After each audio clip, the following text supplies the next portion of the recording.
Silakan duduk Bapak Ibu. Tuhan tahu yang terbaik untuk Saudari Melita Sidaputar ya, yang Tuhan sudah panggil pulang.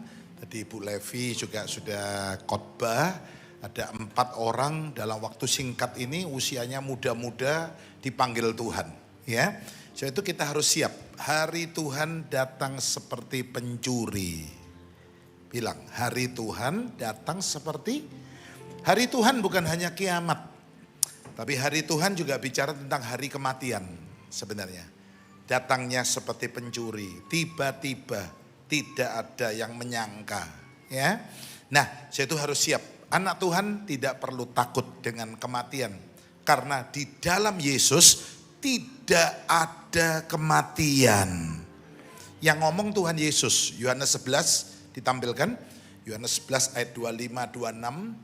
Yesus berkata, akulah kebangkitan dan hidup. Barang siapa percaya kepadaku, ia akan hidup walaupun ia sudah mati. Jadi gak ada kematian kan? Hidup walaupun udah mati, gak ada kematian kan? Ayat 26. Dan barang siapa dan setiap orang yang hidup, yang percaya kepadaku, ayo together, tidak akan mati untuk, gak ada kematian kok. Gak ada dalam Yesus itu. Saya pernah khotbah ya, diundang orang meninggal tutup peti, wah keluarganya histeris semua. Anak-anaknya teriak-teriak. Saya cuma bilang, ya anak-anak dengar, papamu tidak mati. Kaget semua sudah. Semua langsung lihat saya. Tadinya mereka udah histeris, langsung diam lihat saya.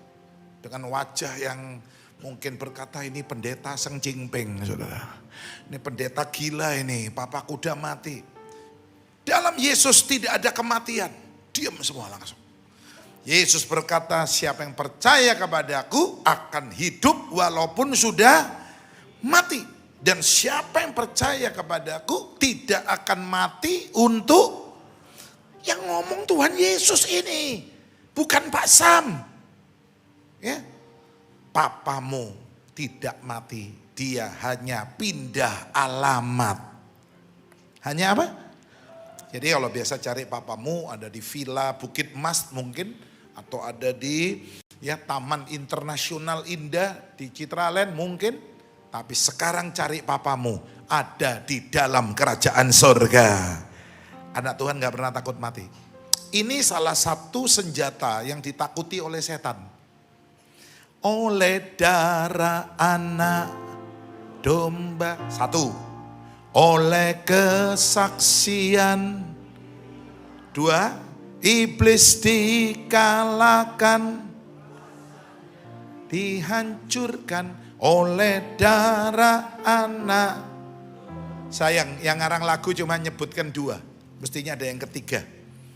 Mereka tidak takut mati. Ya, mungkin ya nggak tahu kenapa kok nggak dimasukkan di lagu itu. Coba Yohanes pasal yang ke-12 mulai ayat yang ke-10. Yohanes 12 ayat 10. Aku mendengar suara yang nyaring di surga berkata, sama-sama, sekarang, Yohanes 12 ayat 10, ayo, sekarang, Yohanes 12 ayat, Wahyu 12 ayat 10. Sorry, saya ngomong Yohanes. Wahyu 12 ayat 10. Ini nyanyian kemenangan. Aku mendengar suara yang nyaring di surga berkata, telah tiba keselamatan, kuasa, pemerintahan Allah kita, kuasaan dia yang diurapinya. Karena telah dilemparkan ke bawah pendakwa saudara-saudara kita yang mendakwa mereka di hadapan Allah kita. Dan mereka mengalahkan dia oleh 1. Darah, ayat 11, ayo. Dan mereka mengalahkan dia oleh 1. Darah domba sudah dinyanyikan. 2. Dan oleh kesaksian mereka. Nah ini yang ketiga. Karena mereka tidak mengasihi nyawa mereka. Disingkat, mereka gak takut mati. Halo, amin. Setan paling takut dengan orang Kristen yang gak takut mati. Saudara kalau takut-takut mati, saudara digodain setan. Ayat 12. Karena itu bersuka, hai surga, hai kamu sekalian yang diam di dalamnya. Celakalah kamu, hai bumi dan laut, karena iblis telah turun kepadamu dalam geramnya yang dahsyat. Karena ia tahu bahwa waktunya sudah singkat. Sayang yang tahu cuma iblis. Kita seringkali nggak tahu. Iblis tahu waktunya udah mepet, udah tinggal sedikit, ya udah nggak lama. Ayo saudara, jangan kita santai, jangan kita terlena di dunia ini dengan kesenangan, dengan kenikmatan, dengan semua kemapanan yang kita miliki. Tapi kita harus waspada karena waktunya sudah singkat. Yang percaya ini beri tepuk tangan buat Allah kita. Amin. Setan ngelembur kok. Kita aja yang nyantai. Setan saya bilang, Pak Sam kok rasanya gak pernah tidur di tengah malam. Iya setan aja gak pernah tidur kok, saya bilang. Setan aja ngelembur terus, saya bilang. Ya saya tidur juga sih. Cuma setengah malam terbangun, saya berdoa. Saya kirim ya firman, saya kirim undangan. Menggunakan kesempatan sambil doa. Waktunya sudah singkat. Katakan amin. Ayo gunakan waktu ini dengan sebaik-baiknya. Jangan buang-buang waktu. Karena waktu tidak akan terulang. Saudara-saudara, hari ini saya ingin sharing sedikit ya. Bahwa Tuhan Yesus ceritanya tidak berakhir pada penyaliban. Cerita Tuhan Yesus ya tidak berakhir pada penyaliban. Jika cerita Yesus berakhir pada penyalipannya, maka salib adalah simbol kekalahan dan keputusasaan. Bukan salib di end selesai, wah cilaka kita. Ya, coba saudara bilang sama kanan kiri saudara, Tuhan kita sudah bangkit bos. Coba sebelahnya, Tuhan kita sudah bangkit bos. Bilang kita, amin. Yang percaya tepuk tangan buat Tuhan Yesus yang sudah bangkit. Salib bukan kekalahan. 1 Korintus menulis salib adalah power of God, kekuatan dari Allah. Semua bilang kekuatan Allah. Salib ini simbol kekuatan, saudara. 1 Korintus 1 ayat 18 dikatakan dalam bahasa Inggris, saya lihat King James, the cross is the power of God. Saya Inggris yang simple-simple saya ngerti. Karena kalau Inggris simple saya masuk, saudara, sekolahnya. Yang Inggris berat-berat saya nggak masuk waktu itu.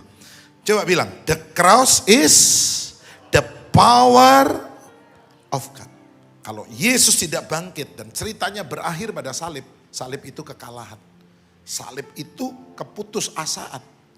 Tapi salib adalah kekuatan. Salib mengubah minus jadi plus. Salib mengubah negatif jadi positif.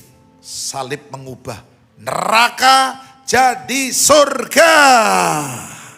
Tadi saya udah sampaikan sedikit di jam 10 bahwa kekuatan salib luar biasa. Bagaimana Herodes dan Pilatus yang sebelumnya adalah musuh bebuyutan.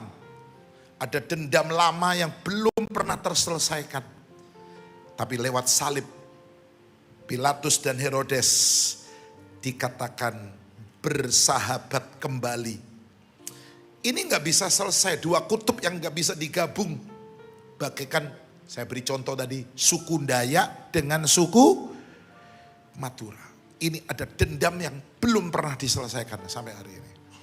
Saya pernah baca seorang Kapolres atau Kapolsek menjaga suatu gedung isinya orang Madura semua. Tahu-tahu datang rombongan orang Dayak, minta izin untuk masuk. Tentu dilarang oleh Kapolresnya, tidak boleh. Lalu mereka hanya minta izin, bikin ritual di halaman depan. Mereka bikin ritual, sudah selesai mereka pulang. Kapolres tergerak dengan anak buah ngecek di dalam. Waktu masuk di ruangan, kepala orang Madura sudah lepas semua, saudara. Ritual tadi membuat yang di dalam kepalanya putus, saudara. Ada suatu dendam lama. Saya tulis contohnya Jepang dan hardcore ya. Ini ada dendamnya sampai hari ini belum terselesaikan. Dan ini gawatnya kalau perang dunia mereka bisa ikut untuk menyalurkan. Ya memang kelihatannya Irak, Amerika, Israel, perang-perangnya kan begitu. Rusia, satunya Ukraina. Tapi ada dendam-dendam ini yang bisa tahu-tahu nyala ini. Tetapi kekuatan salib menyatukan dua kubu yang bermusuhan. Katakan yes. Baca ayatnya. Tadi yang jam 10 belum. Lukas 23:12. Lukas 23 ayat 12. Kita baca bersama-sama ya. Lihat suatu kekuatan salib yang hebat. 23. Pada hari itu juga bersahabatlah Herodes dan Pilatus. Sebelum itu mereka musuh bebuyutan. Ya, lihat kekuatan salib yang kedua. Penjahat di sisi Tuhan Yesus. Ya, tiba-tiba hatinya dijamah, saudara. Lewat salib Yesus, dia berubah menjadi seorang penginjil. Dia adalah buah sulung dari Golgota. Dia berkata kepada teman yang satu, kalau kita memang pantas untuk dihukum seperti ini, tapi Yesus, dia tidak bersalah. Dan dia berkata, Tuhan Yesus, ingatlah aku jika engkau datang kembali sebagai raja. Dia tahu Yesus itu raja.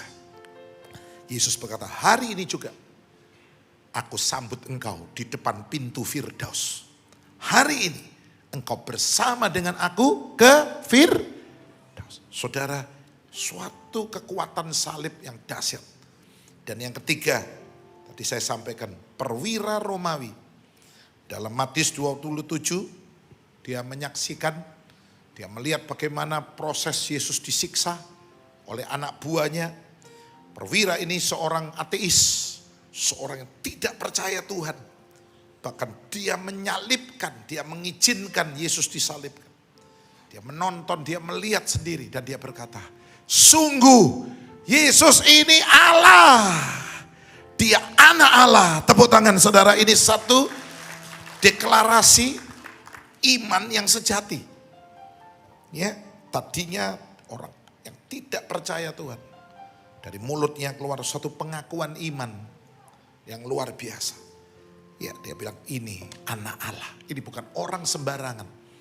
Saudara-saudaraku, salib dahsyat, luar biasa. Beri tepuk tangan buat salib Yesus. Sebab itu anak Tuhan harus pikul salib dong. Ya, jangan kita jadi seterunya salib. Paulus sedih banget karena melihat jemaat yang dilayani ada yang menjadi seterunya salib. Dia berkata, aduh, Filipi 3. Paulus menangis karena jemaat di Filipi banyak yang menjadi musuh salib. Saya berdoa di GSJS, semua cinta salib Yesus. Amin. Bukan berarti saudara nanti di rumah bikin salib besar, kalung salib atau kayu salib, lalu saudara ciumi cinta salib. Bukan begitu. Filipi 3 ayat yang ke-18. Apa tandanya orang yang menjadi seteru salib?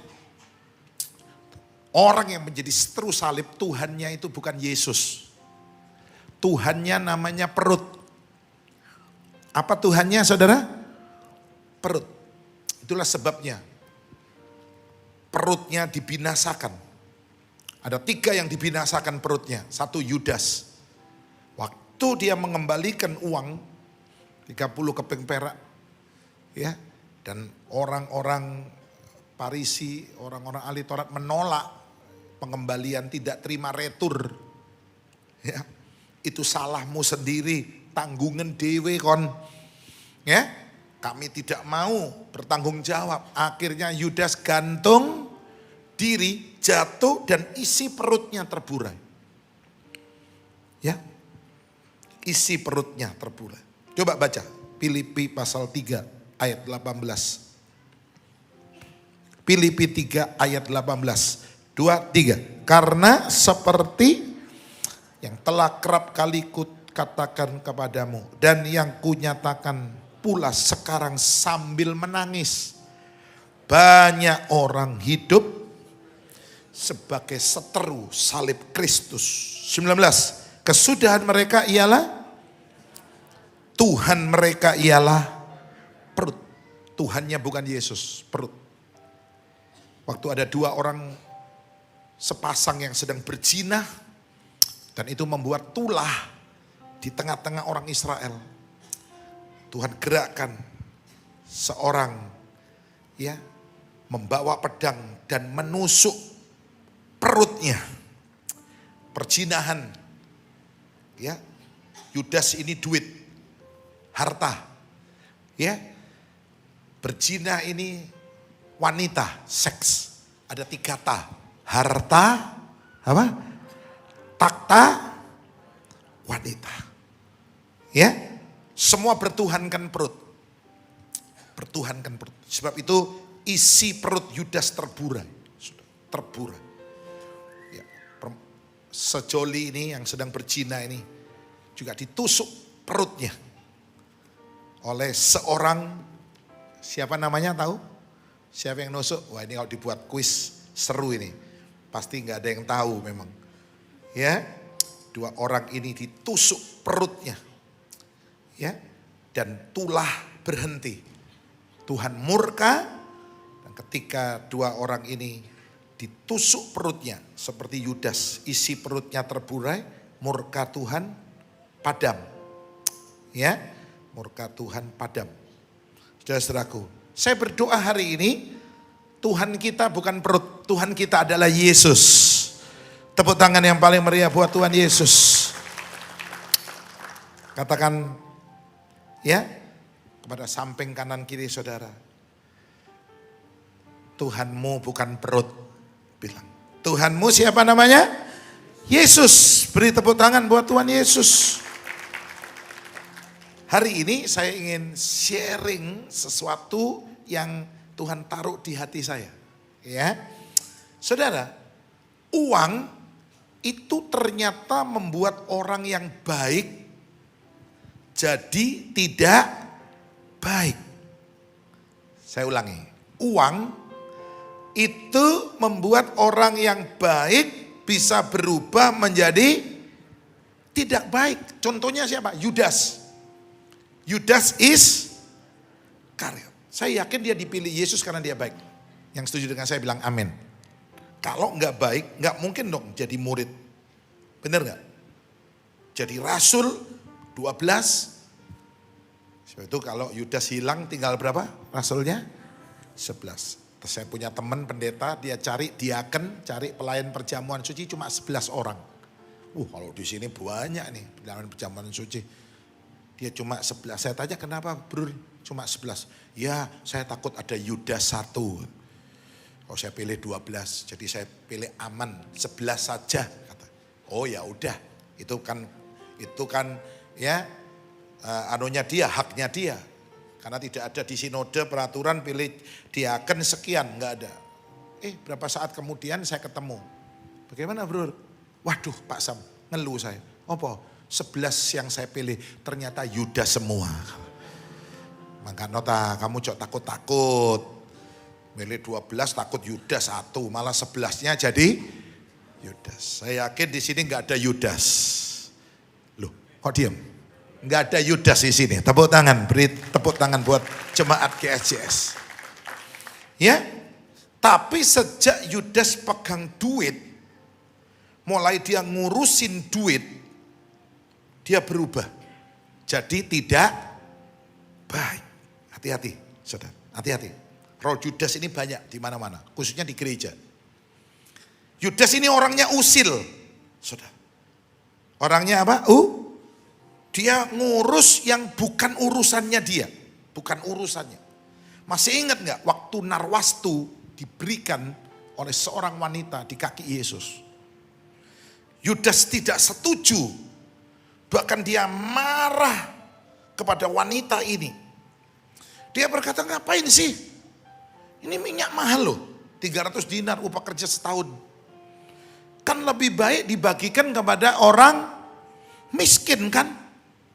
Untuk panti asuhan, untuk anak yatim. Markus 14 mencatat itu. Dia memarahi wanita ini. Ini orang usil, sudah. Mau diberikan kepada Yesus atau diberikan kepada orang miskin, itu bukan urusan Yudas dong. Ya, itu kan bukan urusan dia. Wong yang punya aja mau kok. Kamu gak ikut punya uang kok ngurus. Orang yang usil dengan persembahan orang lain, biasanya dia sendiri tidak pernah memberi.Ista, percaya aku. Lihat di gereja, kalau udah mulai usil, iku ngei piro. Saudara pasti tanya sama dia. Kau dewe piro? Aku gak ngei, pantesan kon toyo Yudas iki. Ya kan? Orang kalau udah mulai ngurus persembahan orang lain, orang ini sendiri tidak pernah memberi. Karena orang yang memberi tidak pernah usil dengan pemberian orang lain. Kon dewe gak ngei, ono wong ngei kok ribut sih? Hah? Kamu sendiri gak memberi, gak berkorban untuk gereja ini. Ada orang berkorban, kamu ribut. Ini roh Yudas. Saya yakin di sini nggak ada. Katakan amin. Di gereja lain banyak. Tapi saya nggak tahu yang gereja lain hari ini pindah sini, saya nggak tahu. Tapi saya yakin di sini nggak ada. Tepuk tangan, beri tepuk tangan buat Tuhan Yesus. Saudara, Tuhan Yesus memberikan perintah baru kepada murid-muridnya. Masih ingat? Aku memberikan kepadamu perintah baru. Yohanes 13:34. Kapan perintah baru ini diberikan oleh Yesus? Perintah baru ini diberikan di ayat 31 dikatakan sesudah Yudas pergi. Tuhan tidak pernah memberikan perintah baru kepada 12 murid selama masih ada Yudas. Tuhan tunggu Yudas minggat dulu. Tuhan tunggu Yudas keluar dulu, pergi dulu, baru perintah baru. Hari ini saya percaya ada berkat baru yang Tuhan siapkan buat saudara. Berkat baru, bilang berkat. Kapan berkat baru itu datang? Kalau roh Yudas itu keluar dari hati kita. Selama masih ada roh Yudas, kenapa sih aku gak diberkati, Pak? Coba periksa, mungkin ada roh Yudas dalam hatimu. Engkau tidak pernah memberi, engkau suka mencuri dan engkau usil dengan pemberian orang. Engkau tidak pernah tergerak untuk pekerjaan Tuhan. Kalau ada orang tergerak, engkau ribut. Engkau ngurusin. Coba kita baca ya. Saya doakan di bulan 4 ini, berarti sepertiga, tinggal 2/3 dari tahun ini. Ada berkat-berkat baru Tuhan limpahkan buat jemaat GSS. 2/3 masih sisa tahun ini. Yakin berkat baru segera datang buat kita. Katakan amin. Tapi izinkan roh Yudas pergi dulu. Baca ya, Yohanes pasal 13. Saya juga minta setiap hari berkat baru. Tuhan beri aku khotbah-khotbah baru. Supaya jemaat, karena aku ini gembala Tuhan. Saya itu ada satu bapak bilang gini, Pak Sam ini memang gembala kok, talentai. Apa Pak? Iya, ngurungono khotbah Pak Sam gak pernah bosan. Coba lihat pembicara sing ciami ini, kon khotbah ben minggu. Mungkin orang belenek. Tapi lihat Pak Sam, karena gembala, khotbah ben minggu kita seneng. Oh terima kasih. Saya berdoa biarlah berkat baru turun dalam hidup saya. Firman-firman baru. Syaratnya roh Yudas harus keluar dari Pak Sam. Selama Pak Sam masih ada roh Yudas, Tuhan gak pernah kasih berkat baru kok. Bukan untuk jemaat saja, untuk saya juga. Ya, coba baca ya ayatnya. Maaf, Yohanes 13 ayat 34. Kita baca, 2, 3. Satu perikop ya, 31 sampai 35 ini satu perikop, judulnya apa? Perintah baru. Ayat 34. Aku memberikan perintah baru kepada kamu. Kalau ada perintah baru pasti gandengannya berkat yang baru. Yaitu supaya kamu saling mengasihi sama seperti aku telah mengasihi kamu, demikian pula kamu harus saling mengasihi. 35. Dengan demikian semua orang akan tahu bahwa kamu adalah murid-muridku, yaitu jikalau kamu saling. Kapan perintah baru ini diberikan? Lihat ayat 31 di atasnya. Satu perikop 31. Sesudah Yudas pergi. Ulangi. Sesudah. Kenapa sih gak pernah ada berkat baru dalam hidup kita? Ada yang bilang, Pak uripku kok ngene-ngene aja. Kok ya kayak gini-gini aja. Gak pernah ada perubahan.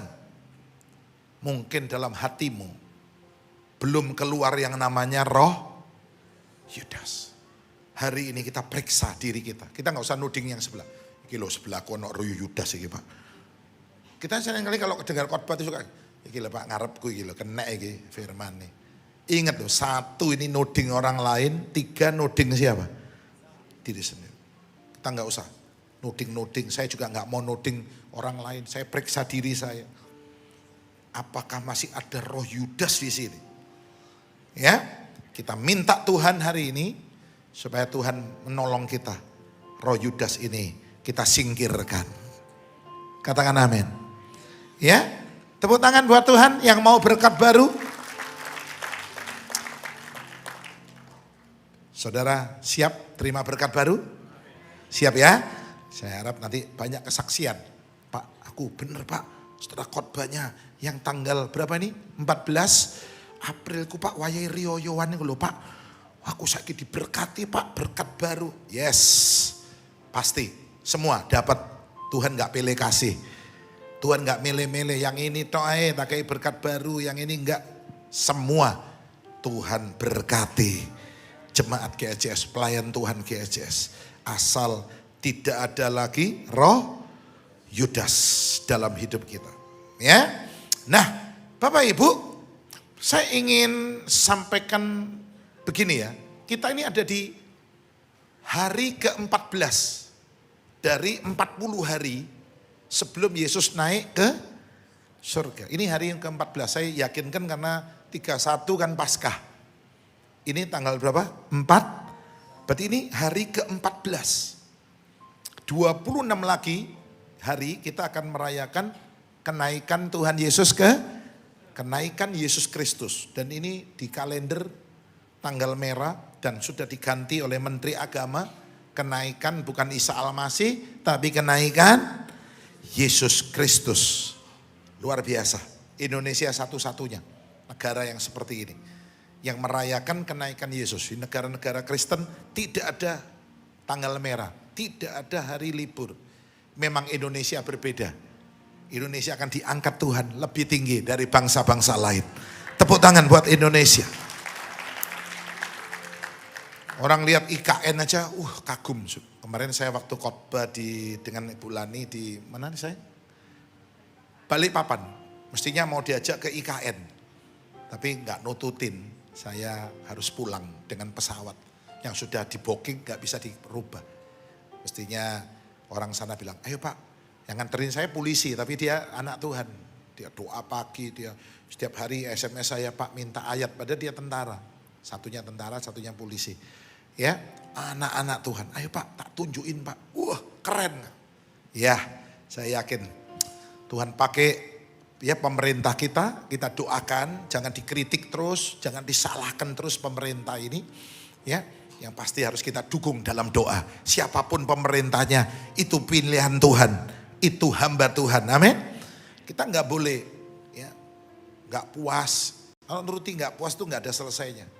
Pemimpin udah baik, masih nggak puas. Jangan ya.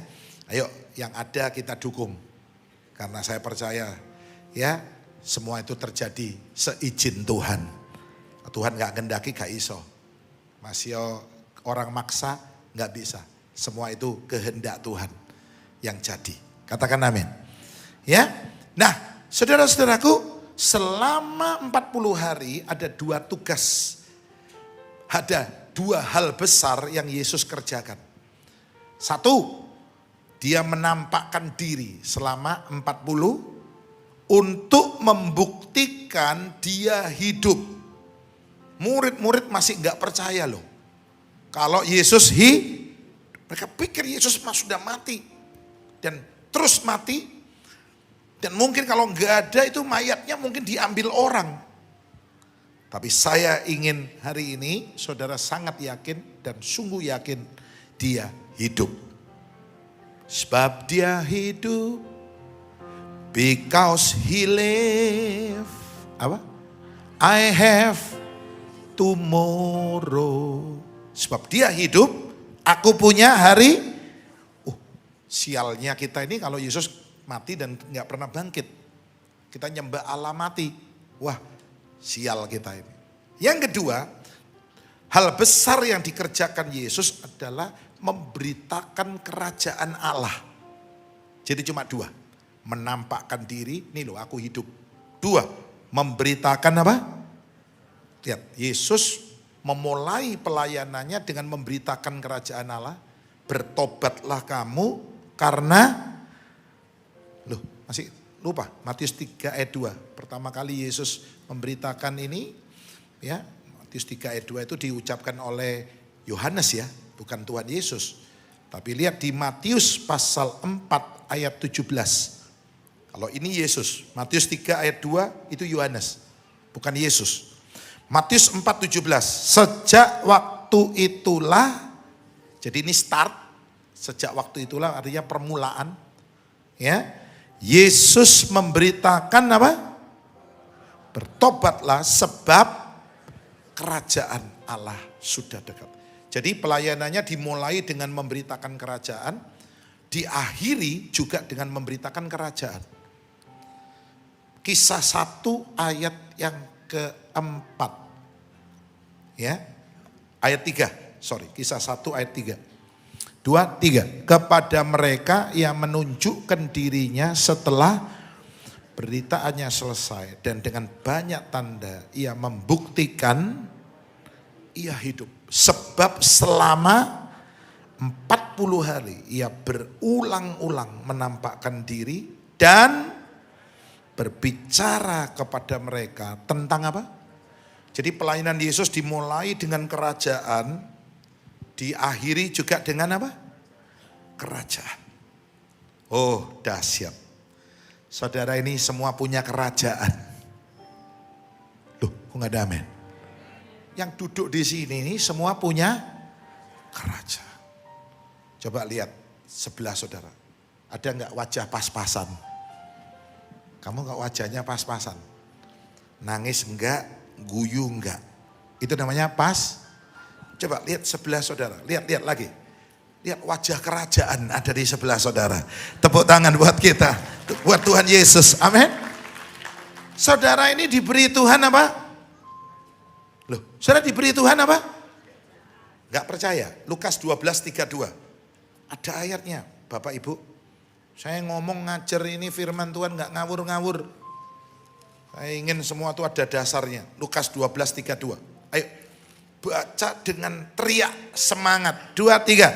Janganlah takut, hai kamu kawanan kecil, karena Bapakmu telah berkenan memberikan kamu. Tepuk tangan, kita terima kerajaan. Aku anak raja, kau anak raja. Kita semua anak raja. Nggak yakin? Aku anak raja. Dengan yakin? Kau anak raja. Kita semua anak. Saya mau tanya, anak raja tinggal di mana? Kerajaan. Halo amin? Saudara, tahu nggak doa yang diajarkan Yesus? Itu doa yang mendatangkan kerajaan. Ya? Bapa kami yang di sorga, apa? Dikuduskanlah namamu, datanglah kerajaanmu. Saudara, waktu doa tadi, engkau datangkan kerajaan. Tepuk tangan, mendatangkan kerajaan. Anak Tuhan kalau ngerti ini ya, mestinya nggak akan jadi anak Tuhan yang kekurangan, hidup dalam kesusahan. Di dalam kerajaan itu nggak ada yang namanya, apalagi surga, itu nggak ada resesi. Loh kok diem? Nggak ada resesi. Saudara tahu nggak sih, sadar nggak kita? Kita ini diberi Tuhan kerajaan. Kita hidup dalam suasana doa saja. Doa yang mendatangkan apa? Oke, saya nggak bahas ini ya. Tapi dua hal ini adalah ya hal besar yang dikerjakan Yesus. Selama berapa hari tadi? Kita tunggu sampai 40 hari. Yesus naik. Ya. Nah, dalam menampakkan diri, Yesus datang kepada satu murid yang bimbang, yaitu Thomas, aku Yesus. Gak percaya? Ini lubangnya. Silakan masukkan. Saya yakin ya, semua luka Yesus itu sembuh. Hanya lubang yang ada di tangannya. Sembuh. Saya habis jatuh aja ini, Bulani kemarin pegang. Loh, kok mentol kok? Jingget. Iya, nggak dijahit kan soalnya. Saya bilang nggak usah ke rumah sakit, nggak usah. Kasih es dalam nama Yesus. Yesus tampil sempurna, tidak ada bekas luka. Tapi hanya lubang di tangan. Masih ada. Dan 2 kali lubang ini dicucuk. Satu dengan paku yang kira-kira 10 cm katanya. 2 dicucuk dengan jarinya siapa? Thomas. Diowo-owo sama Thomas. Pasti Yesus sengkring pasti. Ya kan? Kan bekas luka, masih infeksi, masih mungkin nyenyek. You know is nyenyek, apa nyenyek? Saya kok tiba-tiba ngomong nyenyek gitu apa gitu. Ya, masih begini, saudara. Ya kan? Nah, saudara, saya hari ini mau menunjukkan kepada saudara bagaimana Tuhan mau ya kita ini mendapat suatu keyakinan benar-benar lewat kebangkitannya. Thomas bimbang. Kedua, Yesus menampakkan diri kepada murid-murid yang gagal di danau Tiber. Tidak dapat seekor ikan pun. Dan akhirnya Tuhan datang. Labuhkan tongkatmu ke sebelah kanan. Yang ketiga, dia menampakkan diri kepada murid-murid yang sedang ketakutan. Di sebuah tempat dengan pintu-pintu yang terkunci. Semua dikunci. Ya, dan Yesus datang di situ. Dan banyak sekali daftar Yesus menampakkan diri. Hari ini saya ingin fokus kepada murid-murid yang sedang takut. Saya tahu banyak yang sedang takut hari-hari ini. Dengar berita banyak yang meninggal, mulai timbul ketakutan. Seperti waktu corona. Orang mati. Gila katanya. Udah gak sempat ngubur, kuburan massal. Orang takut perang. Kapan ini selesai? Orang takut. Harga dolar naik, harga emas naik. Semua harga ikut naik. Ya, harga beras naik. Saya main ketemu satu orang, dia bilang, lah iya Pak, pin-pin nih loh Pak, biasanya cuma 55. Pin-pin, beras, saudara. Sudah tola-tole, sopo, cik pin-pin. Pin-pin 55, sekarang udah 75 Pak. Iya, gak apa-apa sih saya bilang. Ya, iya tapi waduh Pak, ya apa ini Pak? Takut saudara, beras naik, LPG naik, semua harga naik. Cuma satu yang gak naik, apa itu? Kolektor gak naik. Semua naik, kolektornya pancet, ya kan? Enggak, ini berguru aja. Saya yakin kalau air laut naik, kapalnya ikut naik. Semua harga naik, berkat Tuhan buat kita naik. Saya percaya berkat Tuhan buat kita naik, amin. Sebenarnya orang takut itu gak perlu uang. Saudara kalau lihat orang takut jangan dikasih duit. Jangan. Orang takut itu hanya perlu satu aja. Damai sejahtera. Itulah sebabnya waktu Tuhan Yesus datang di tempat yang terkunci. 2 kali Yesus berkata damai sejahtera. bagi kamu. Coba kita baca, kita masuk di poin terakhir ini. Saya nggak panjang-panjang karena sebentar harus ada jam berikutnya. Yohanes pasal 20 mulai ayat 19 sampai ayat 23. 23. Ketika hari sudah malam pada hari pertama minggu itu, berkumpullah murid-murid Yesus di suatu tempat dengan pintu-pintu yang terkunci karena mereka takut pada waktu itu datanglah Yesus dan berdiri di tengah-tengah mereka dan berkata sama-sama, damai sejahtera bagi kamu. Dan sesudah berkata demikian, ia menunjukkan apa? Menunjukkan apa? Satu, tangannya. Dan sama-sama, dua, lambungnya. Tangannya dan apanya? Kepada mereka. Murid-murid itu bersukacita ketika mereka melihat. Sekarang yang dilihat apa? Satu, tangannya. Dua, lambungnya. Lihat yang terakhir. Murid-murid itu bersukacita ketika mereka melihat Tuhan, berarti melihat apanya? Saudara lihat Pak Sam, lihat apanya? Lihat apanya? Wajahnya. Mereka lihat wajah Yesus. Ini 3 rahasia untuk dapat damai sejahtera. Oke, kita baca. Maka kata Yesus sekali lagi, semua baca? Damai sejahtera. Jadi kalau mengucapkan shalom itu yang benar 2 kali. Damai sejahtera itu kan shalom. Jadi yang benar ngucapnya harus bagaimana? Shalom, shalom. Itu yang benar. Kita nih ikut-ikutan shalom tapi gak ngerti aturannya. Jadi mulai hari ini kalau cuma shalom 1 kali itu gak sah. Ada shalom, ojo dibales. Gak sah. Yang betul apa? Shalom, shalom. Saudara juga balas shalom, shalom. Itu yang benar. Melok-melokan tapi keliru. 21. Maka kata Yesus sekali lagi, semua baca? Damai sejahtera bagi kamu, sama seperti Bapa mengutus aku, demikian juga sekarang aku mengutus kamu. Dan sesudah berkata demikian, ia menggembusi mereka dan berkata apa?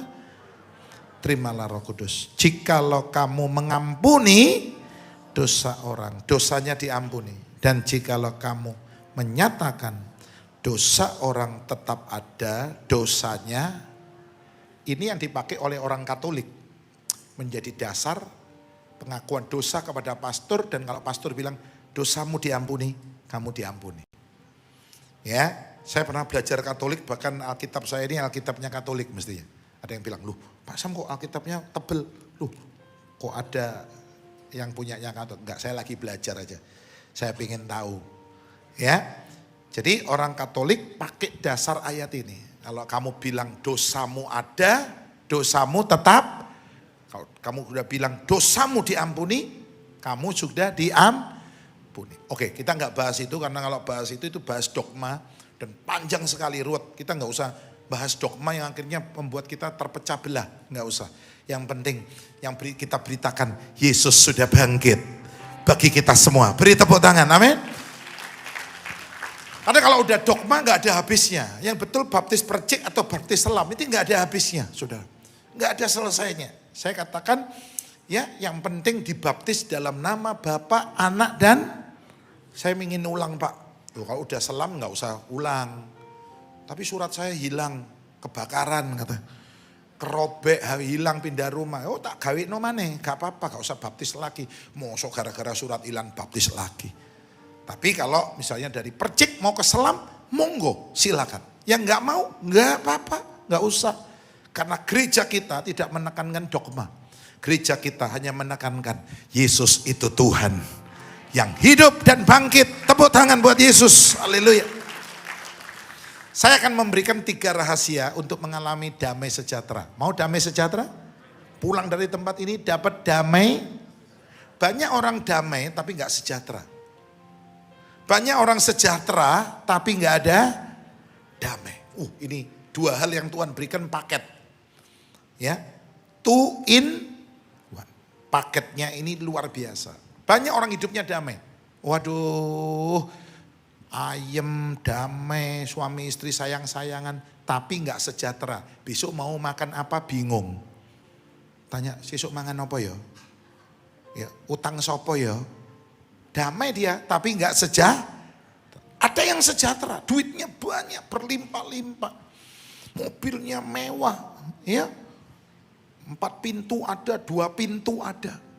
Karena mobil makin dikit pintunya, harganya makin mahal. Apalagi nggak pakai pintu, saudara.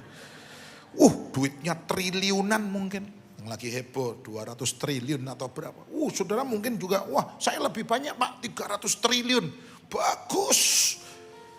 300 triliun gila ditukokno rawon nih apa saudara. Sing mangan sampai ireng kayak rawon gak iso entek saudara. Ya kan? Tapi tidak ada damai. Dia sejahtera tapi tidak ada suami istri berantem terus. Gak pernah ngomong cekcok, perang dingin, pisah ranjang dan sebagainya. Hari ini jemaat GSJS dapat damai sejahtera.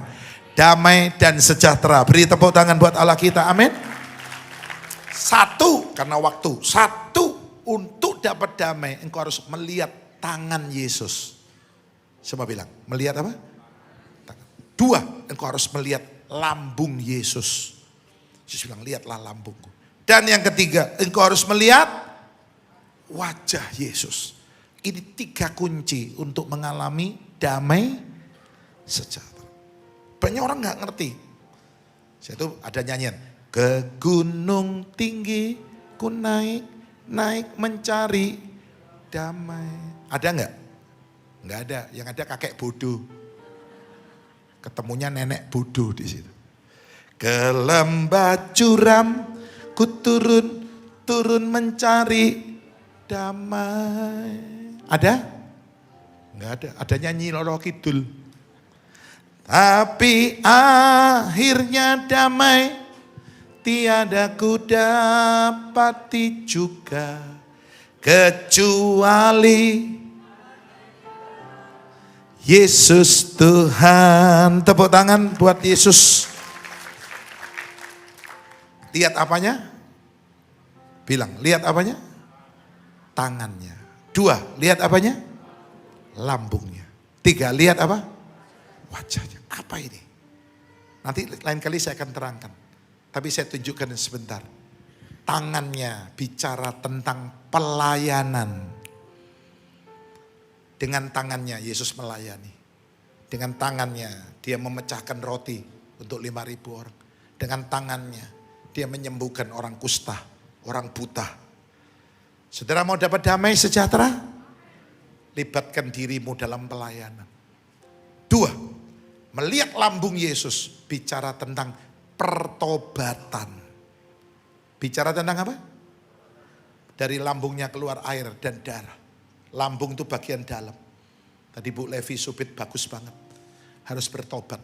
Nanti jam 5 ada Bu Levi ya. Saudara gunakan kesempatan. Bu Levi ini juga punya pengalaman pahit dalam hidupnya. Saya gak usah sebutkan, gak etis. Tapi dia dipakai Tuhan memang luar biasa. Memulihkan. Nanti sore jam 5. Pertobatan. Dan yang ketiga, melihat apanya dari muka Yesus. Bicara tentang penyembahan. Waktu Yesus ajak murid-murid naik ke gunung, muka Yesus berubah. Nyembah. Ku tahu, pemain musik, hidupku apa? Adalah penyembahan. 3 ini kunci dapat damai. 1, pelayanan. Semua bilang apa? Saudara jangan bilang Pak saya gak bisa nyanyi. Ya kalau gak bisa nyanyi ya jangan nyanyi. Ada yang bilang Pak saya daftar main musik. Oh ya bisa main musik apa? Gak bisa. Loh kok daftar? Ya saya Pak kepingin aja. Jangan. Kalau you gak bisa main musik, jangan main musik. Kalau Anda maksa nanti malaikat udah terlanjur turun dari surga. Kembali saudara naik. Dia bilang iki musiknya apa-apaan nih. Sing main ngawur-ngawur. Anda gak bisa main musik, Anda bisa melayani dengan cara belikan gereja ini alat musik. Sound system ganti baru terus diumumkan. Memberi kesempatan. Saya bisa bayarin sendiri, bisa. Bisa saya. Tapi saya beri kesempatan gitu loh. Ayo melayani. Katakan amin. Halo, amin.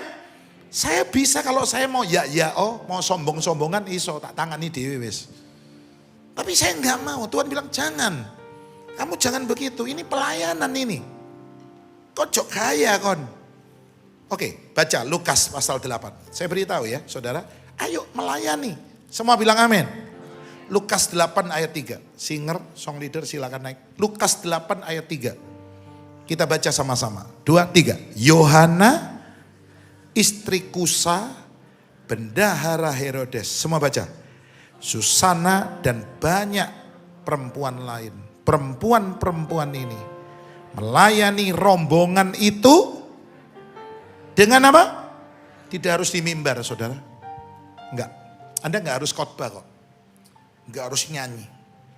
Dengan kekayaanmu, engkau bisa Kenapa engkau enggak ada damai? Engkau pelit. Engkau enggak pernah ingin berkorban. Engkau tidak pernah pakai tanganmu. Mother Teresa pernah berkata begini, Yesus tidak punya tangan selain tangan kita. Kau enggak dengar amin? Yesus tidak punya kaki selain kaki kita. Mari jadilah kaki dan tangan Yesus. Katakan yes. Ayo saudara bertobat. Engkau tidak ada damai karena hidupmu enggak pernah bertobat. Engkau terus hidup dalam dosa. Damai itu hilang. Dan yang ketiga, ayo belajar menyembah. Halo, coba bilang, pelayanan 1, 2, 3. Pertobatan 1, 2, 3. Penyembahan. Rebo di sini ada doa malam. Ayo, saya bangga. Bahkan saya pernah bilang sama istri saya, rasanya nok Surabaya ya. Doa malam kita ini kalau 3 besar masuk. Jarang ada doa malam di Surabaya. Dulu mungkin ada di 1 gereja besar. Ya dulu, ya saya nggak usah sebut. Mungkin kalau bisa didata di Surabaya, doa malam dengan jumlah yang hadir hampir penuh, jarang ada. Kalau minggu banyak, ya saudaraku. Ayo tingkatkan jemaat GSCS. Semua dapat damai sejahtera dari Tuhan. Amin. Amin. Tepuk tangan buat Tuhan kita.